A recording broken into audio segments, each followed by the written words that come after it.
Sir, anong masasabi mo sa pagkahuli kay Tevez? Yan. Oy, mainit yan. Magandang usapin to.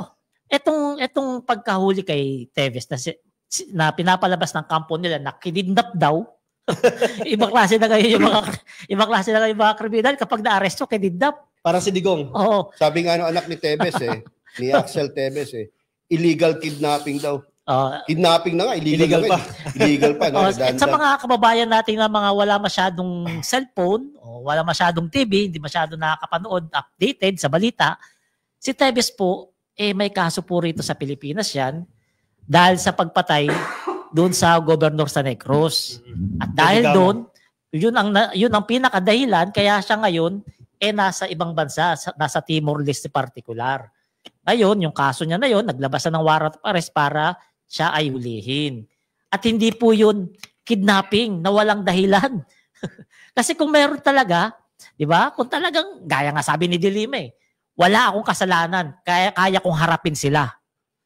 Dapat ganun na lang rin gawin niya. Ngayong nahuli siya, patunayan niya na malinis talaga siya. Saka sa administrasyon ni Pangulong Bongbong Marcos, pinaiiral talaga ang hustisya. Ay, oo naman. Kung talaga may kasalanan ka, oo naman. Habulin ka talaga at tiyak makukulong ka. Oo. At kung wala naman, di mapapawalan sala ka. Katulad nangyari kay Senator Laila de Lima, kay yung founder ng Rappler, kay Maria Ressa. Di ba?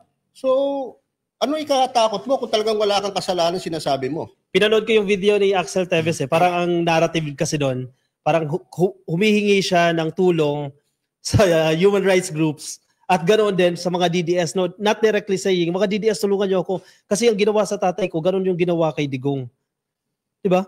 O ngayon mga DDS, sige ipagtanggol nyo sa Tevez. Kasi ganoon ang ginawa kay tatay Digong Ang masaklap pa, dinidikit na naman nila yung pangalan ni PBBM dyan. Ayun na nga, may mga comment pa tayo mga kababayan na wala masyadong cellphone, na hindi nakakapanood ng mga updated sa buhay. Sabi nila, kasalanan daw ni PBBM ito. Dahil si Tevez daw, supporters ng mga Duterte. Yan.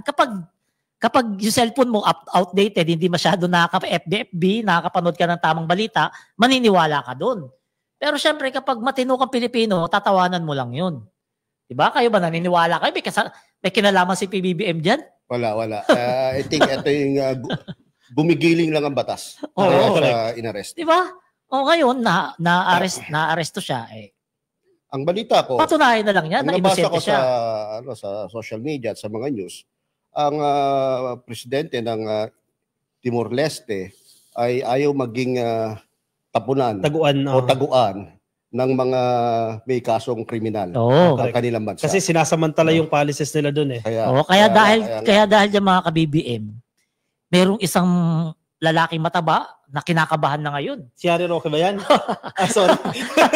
Kinakabahan na. Si Harry Roque. Kasi syempre, di ba, yung may mga kasalanan talaga, nagbabayad dito sa administrasyon ni PBBM. Wala rin itong baby. Basta ikaw ay may kasalanan, dapat mong panagutan. Si Harry Roque isang pugante. Pero kanina, napanood ko yung interview niya kay Corina Sanchez. Sabi niya, hindi ako pugante. Kasi alam mo, justification niya, lumabas daw siya ng bansa, wala pang warrant of arrest. So ganun pala ang definisyon ng pagiging pugante. Kapag lumabas ka ng bansa nang wala pang warrant of arrest, galing sa korte, hindi galing sa House of Representatives, hindi siya pugante. Binago na naman ni Harry Roque yung definisyon ng pugante. So may nag-comment, Yayam, basahin mo nga, Yayam. From Chodora Gamit, meron kasalanan si Tevez dito sa Pilipinas. Kung talagang walang kasalanan, di umuwi siya dito sa Pilipinas para harapin ang kasalanan niya sa Pilipinas. Bakit siya nagtatago harapin ang kasalanan if guilty or not guilty? Kaya nga sinabi ko kanina. No? Diba? Tama si Miss Chodora Gamit. Basa pa tayo ibang comment. Operator, yan. Ka-coffee. Anlo, sabi niya, si Tevez ang susunod na gagawa ng cartoon at kakausapin ng mga baliw. Baka maglalunch sila, magdi-dinner. Ayan, may Sintra board. Ito, sabi naman ito, Sir, napanood mo ba yung video ni Abalos na nagpapasalamat doon sa Mandaluyong? May ganun ba? Meron. Ito, meron nakakabasa. Nakakatawa. Si Pambansang Angkol, shoutout sa iyo, boss. Pag ba hinuli din si Rocco, kidnapping din ba ang tawag doon? Or kidnapping? Uy, grabe. Grabe si Pambansang Angkol. Grabe, nagda-diet na yun. Nagda-diet na. Pumayat na kasi, panay lakad sa Europe eh. Oo. Pero may apartment na raw siya. Yung kay Abalos nga, pag-usapan nga natin yung total. binoto natin siya eh. Okay, sinuportahan natin yung si video. Abalos. Yung ginawa ni Secretary Abalos, siya yung nagkaso kay Tevez. Yun na nga So, eh. hindi dahil sa kinaso niya kay Tevez, no, hindi hahabulin ng ating Kaya hustisya. good job talaga to. Operator, may video ba tayo dyan ng Abalos? Pwede ba pakiplay para mapanood ng mga kababayan natin?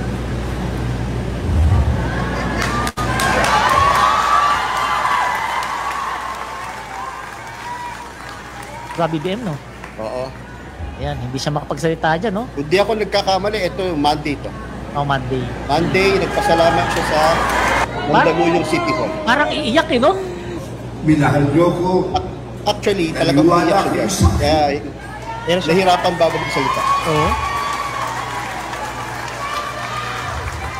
Dito, hanggang sa paglakad sa Senado, maraming salamat, Mandaluyong. Pasensya na, ako humingi ng dispensa. Hindi tayo nanalo. Pero tandaan dito,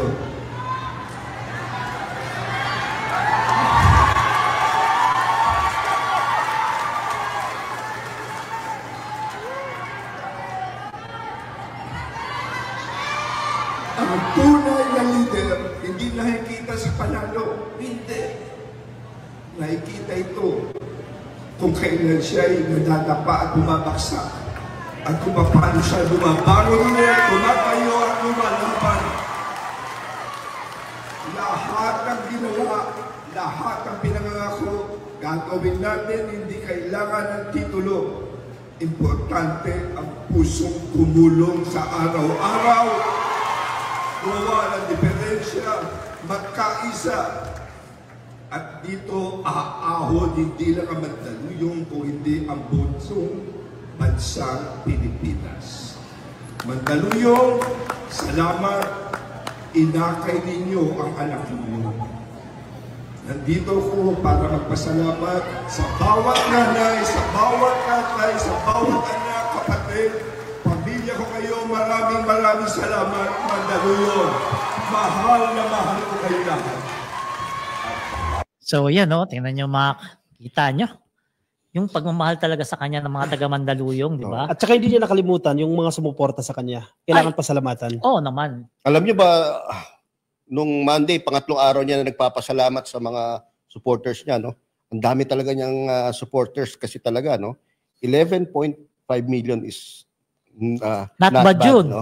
Oo. Para sa isang bagong kandidato. Partida pa dyan. Maraming tumitira sa kanyang patalikod. Partida. Ako, nung una, Nagpapanggap, nakakampi. Oo. ako, nung una kong napanood yan, medyo na-touch din ako dahil sa nakita ko talaga kung gaano kasipag si Secretary na nagkampanya. Mm. No? At ang hanga-hanga kay Secretary, no? From beginning to end, ayaw niya mag-engage sa mga hindi magagandang gawi pagdating sa eleksyon. No? Ayaw niya ng mga black propaganda na ganyan o maninira. No? Talagang clean campaign ang kanyang ginawa. No? Decent and clean campaign talaga. Kaya kahit ako na-touch din sa video na yan, no? Dahil maraming paghihirap na naranasan, no? Si Secretary Ben Arabalos, no? Para maitawid ang kanyang kampanya. Pero sinabi niya rin, no, na hindi man dito magtatapos eh. Ang tunay na leader, kapag nadapa ka, dyan matitest yung kakayahan mo pag bumangon ka. And hindi magtatapos yung kanyang serbisyo. Kasi nakausap din natin siya. Para sabi, title lang yan eh. Pwede ka pa rin magpatuloy sa pagbibigay mo ng tulong eh. Pagbibigay serbisyo publiko without the title. And parang sinabi rin ni Secretary Ben Arabalos na hindi dito magtatapos yan. Kailangan kong ikutin yung mga kababayan ko all over the Philippines na mga nagbigay ng suporta. Kailangan ko silang pasalamatan. Pero ang maganda dyan mga ka-BBM, yung sa speech ni Secretary Abalos na yan, kung titingnan mo yung comment section, sumasabog sa pag-engganyo sa kanya sa 2028 na tumakbo muli. Totoo yan. Marami nang engganyo sa kanya mga kababayan. Katatapos lang ng eleksyon Pero doon sa comment section, marami nang engganyo sa kanya na sana muli siyang tumakbo. Kasi nakikita, kailangan yung kalibre niya ng Pilipino. Totoo yan. Di ba? Sure Kaya ball na yan. sana nababasa niya yun. Totoo. Sana makapag-isip siya na pagbigyan yung mga yun kasi marami talagang umaasa sa serbisyo niya. Totoo yan. Oo. So mga ka-BBM, sa mga nanonood sa atin yan, huwag niyo po kalimutan, please comment, like and share na rin dito sa ating podcast. So basa tayo ng comment.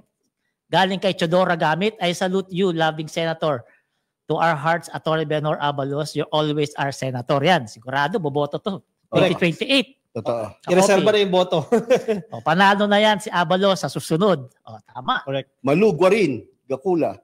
Si kamag-anak ko yun. Rodora Lai Asan. Sayang pero may next time pa. Tama nga naman. Hindi pa huli ang lahat. Baka hindi nyo lang panahon. In God's perfect time, di ba? Tama. Basa yam. Rowena Sugi, may mas magandang posisyon ang ibibigay ang ating Panginoon Diyos kay Atty. Abalos. Correct. Tama.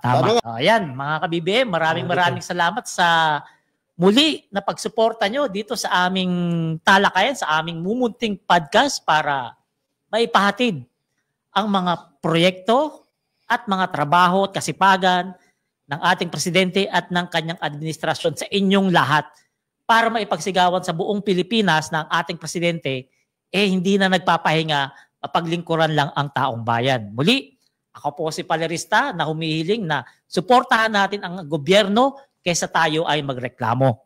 Correct. Ako naman po si Ka-Coffee. So every Wednesday na po ito ha. Tutok na po kayo tuwing Miyerkules. Alas 6 po yan ng hapon hanggang alas 7:30 ng hapon. Tatlo po kami dyan. Sir Yaya, Palerista, and Ka-Coffee.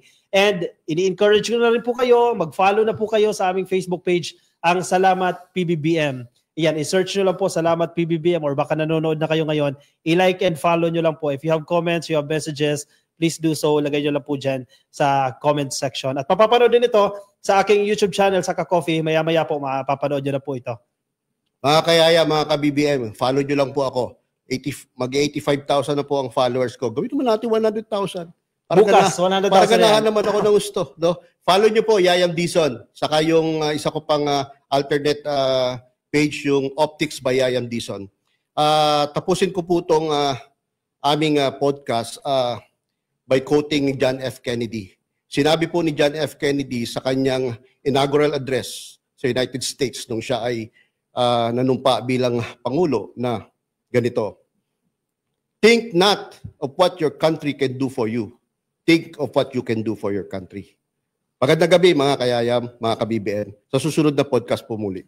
Maraming salamat at magandang gabi. Paalam.